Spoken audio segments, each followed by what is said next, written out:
दिनै काति बिहु एबा काति गासा फोरबो माइ आबादजों सोमोन्दो लाखिनानै फालिनाय दिनैनि बे फोरबोखौ दुलाराय आसामावनो फालियो। काति गासा फोरबोजों लोब्बा लानानै दिनै नखरफ्रोमबो न'नि बारि बागान माइनि आबाद फोथाराव आलारि बाथि फोजोङो। नाथाय दिनैनि बे गोथार फोरबोआव गावबा गावनि आबादथिलियाव आलारि बाथि फोजोंनायनिफ्राय जानगाराव थानांदों बाक्सा जिल्ला सिंनि गोबां आबादारिफोरा। बोथोरा खरां जानायनि जाउनाव देग्लाय आसामनि गुबुन गुबुन जायगाफोरजों लोगोसे बाक्सा जिल्ला सिंनि बागानपारा ओनसोलाव गोबां आबाद फोथाराव माइ गायनो हायाखै।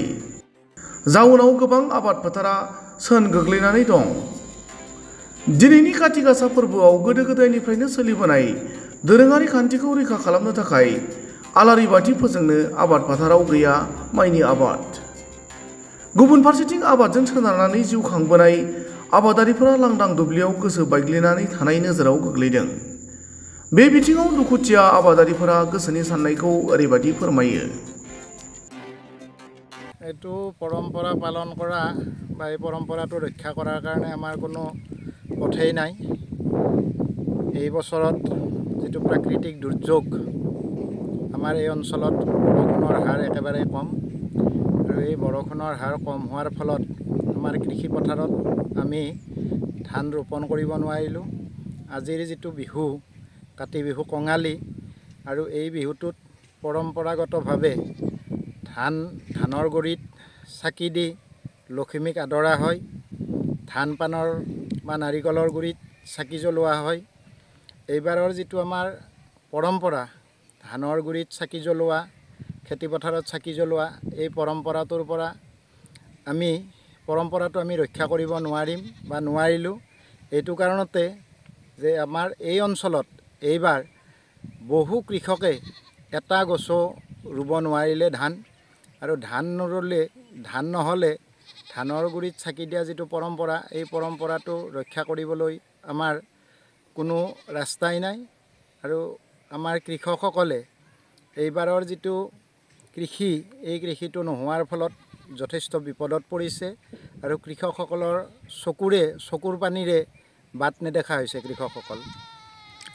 আজি বন্তি জ্বলোৱা কাৰ্য নহ'ব? ধান নাথাকিলে ধানৰ গুৰিত আমি বন্তি ক'ৰ পৰা জ্বলাম, কেনেকৈ জ্বলাম?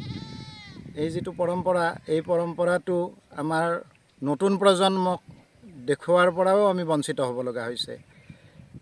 আগতে এনেকুৱা পৰিৱেশ হৈছিল নে?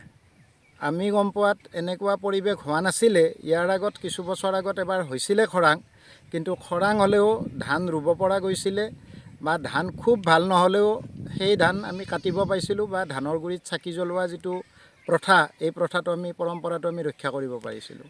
আপোনালোকৰতো মূল জীৱিকাৰ উপায় হ'ল কৃষি। হয়। এতিয়া কৃষি হোৱা নাই, কিদৰে চলিছে, কেনেকৈ চলাইছে ঘৰখন? এতিয়া এই ক্ষেত্ৰত আমাৰ যথেষ্ট অসুবিধা হৈছে। আমাৰ এই অঞ্চলৰ মানুহ বিশেষত কৃষিজীৱী প্ৰধানত। গতিকে এই কৃষিজীৱী ৰাইজে যিহেতু ধান ৰোপণ কৰিব নোৱাৰিলে, গতিকে এই কৃষকসকলে পৰিয়াল চলোৱাত যথেষ্ট অসুবিধাৰ সন্মুখীন হৈছে। আৰু অসুবিধাৰ সন্মুখীন হ'লেও কৃষকসকলেও তেওঁলোকৰ চেষ্টা অব্যাহত ৰাখিছে। এই কৃষিভূমিবিলাকত সৰিয়হৰ খেতি কৰাৰ কাৰণে প্ৰস্তুতি চলাইছে, মাটিবিলাকত হাল বাইছে, আৰু হয়তো কাতি বিহুৰ পিছত এই মাটিবিলাকত সৰিয়হ পেলাই তেওঁলোকৰ নিজৰ যিটো উপাৰ্জনৰ পথ, এই পথটো কিছু উলিয়াই লোৱাৰ কাৰণে চেষ্টা চলাইছে। কিন্তু ধানৰ ক্ষেত্ৰত আমি যিহেতুকে কৃষি প্ৰধান অঞ্চল, আমাৰ এই অঞ্চল, আমাৰ ৰাইজ যিহেতুকে কৃষক, আমি ধান ৰোপণ কৰিব নাপালে আমি যেন একো খেতিয়ে কৰা নাই, আমাৰ এনেকুৱা ধৰণৰ অনুভৱ হয়। কৃষি বিভাগে খবৰ লৈছেনে নাই আপোনালোকক? এতিয়ালৈকে কৃষি বিভাগে খবৰ লোৱা নাই, কিন্তু কৃষি বিভাগে খবৰ নল'লেও আমাৰ গাঁও প্ৰধানে যিসকল অঞ্চলত কৃষি হোৱা নাছিলে বা ধান ৰোপণ কৰিব পৰা নাছিলে, সেইসকল কৃষকৰ খবৰ লৈ তেখেতসকলে খাজনা ভাড়া ৰচিদকে আদি কৰি এনেকুৱা ধৰণৰ কিছুমান যাৱতীয় কাগজ পত্ৰ তেখেতসকলে গ্ৰহণ কৰিছিল, কিন্তু তাৰ ফল আজিলৈকে আমি দেখিবলৈ পোৱা নাই। এই যিটো পৰিৱেশ, এই পৰিৱেশকলৈ ভৱিষ্যতকলৈ শংকিত হৈছে নেকি? নিশ্চয় শংকিত হৈছোঁ আমি, কাৰণ আমাৰ ইয়াত বুলিয়ে নহয়, এইবাৰতো বৰষুণৰ পৰিমাণ যথেষ্ট কম, আৰু যথেষ্ট বৰষুণৰ পৰিমাণটো কম হৈছে এইবাৰ নহয়। এতিয়া আমাৰ বিজ্ঞানে ক'ব খোজে যে বৰষুণৰ পৰিমাণটো ক্ৰমশ কমি গৈ থাকিব, আৰু ৰ'দৰ উত্তাপটো বৃদ্ধি হৈ গৈ থাকিব। গতিকে ৰ'দৰ উত্তাপ যেতিয়া বৃদ্ধি হ'ব, বৰষুণ নহ'ব, বৰষুণ নহ'লে আমাৰ কৃষকসকলে এই কৃষি কাৰ্যৰ পৰা বঞ্চিত হ'ব। গতিকে এই ক্ষেত্ৰত আমাৰ কৃষকসকলে মানে পৰিয়াল চলোৱাত যথেষ্ট অসুবিধাৰ সন্মুখীন হ'ব। ৰাতিপুৱাই আহি তাৰমানে দেখিলোঁ যে পথাৰখন এনেকুৱা বেয়া লাগছে। অইনবাৰ আমি এই ধানৰ মানে ৰাতিপুৱা আমি গধূলি চাকি দিওঁ, গতিকে ধানৰ ঘৰত আমি তুলসীৰ ৰাতিপুৱা আহি সেই পথাৰত তুলসী গছ ৰুই তাতে আমি চাকি জ্বলাওঁ। কিন্তু আজি আমাৰ এনেকুৱা দুখ লাগিছে, ৰাতিপুৱা আহি বা ৰাতিপুৱাৰ পৰা সেই পথাৰত এগছা তাৰমানে ধান নাই। গতিকে সেয়েহে আমি কৃষক ৰাইজখিনি, বিশেষকৈ আমাৰ এই বাস্কাৰ বাগানপাৰা সমষ্টিৰ অদলা নয়াবস্তিৰ যিটো আমাৰ এৰিয়া, এইটো সঁচাকৈ দুখ লগা অৱস্থা। তাৰমানে এনেকুৱা হৈ গৈছে পথাৰত, তাৰমানে এগছা ধান দেখিবলৈ নাই। তাৰমানে আমিয়ে নহয়, আমাৰ এই অঞ্চলৰ যিখিনি মানুহ আছে, আজি ক'ত কোনে চাকি জ্বলাব সেই লৈ অলপ দুখৰ কথা হৈছে। গতিকে এই ক্ষেত্ৰত বৰ্তমান যি হৈ গ'ল হ'ল, এতিয়া অন্ততঃ চৰকাৰে ফালৰ পৰা এতিয়াৰ এই সময়খিনিত এতিয়া যদি পাৰে তেওঁলোকে কিবা বেলেগ চিন্তা চৰ্চাত খেতি কৰাৰ কাৰণে ৰাইজক যাতে অলপ কিবা সুবিধা দিব পাৰে, সেইখিনি কৰাৰ কাৰণে। আগতে এনেকুৱা পৰিৱেশ পাইছিল নেকি? আগতে এনেকুৱা পৰিৱেশ হৈছিল? এনেকুৱা পৰিৱেশ হোৱা নাই, এই প্ৰথম পৰিৱেশ। গতিকে চৰকাৰে যাতে এই ক্ষেত্ৰত গুৰুত্ব দি আমাৰ এই কৃষক ৰাইজখিনিক অলপ উপকৃত কৰে, সেই আশাৰে আমি সদায় বাট চাই ৰৈ আছোঁ। কিন্তু আজিলৈ কোনো ধৰণৰ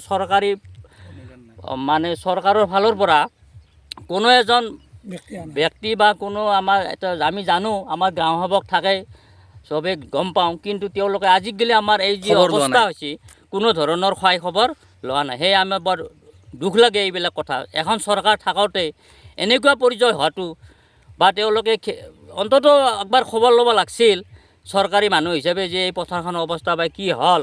কিন্তু আজিলৈ আজি তিনিমাহ হ'ল কোনো ধৰণৰ তেওঁলোকৰ পৰা আমি কোনো সঁহাৰি আজিলৈ পোৱা নাই। আজি কাতি বিহুৰ যিটো পৰম্পৰা কেনেকৈ পালন কৰিব? এতিয়া আমি আৰু উপায় নাই, আৰু পৰম্পৰাটো হয়তো আমি এই ক্ষেত্ৰত এইটো বাদ দিয়ে চলিব লাগিব।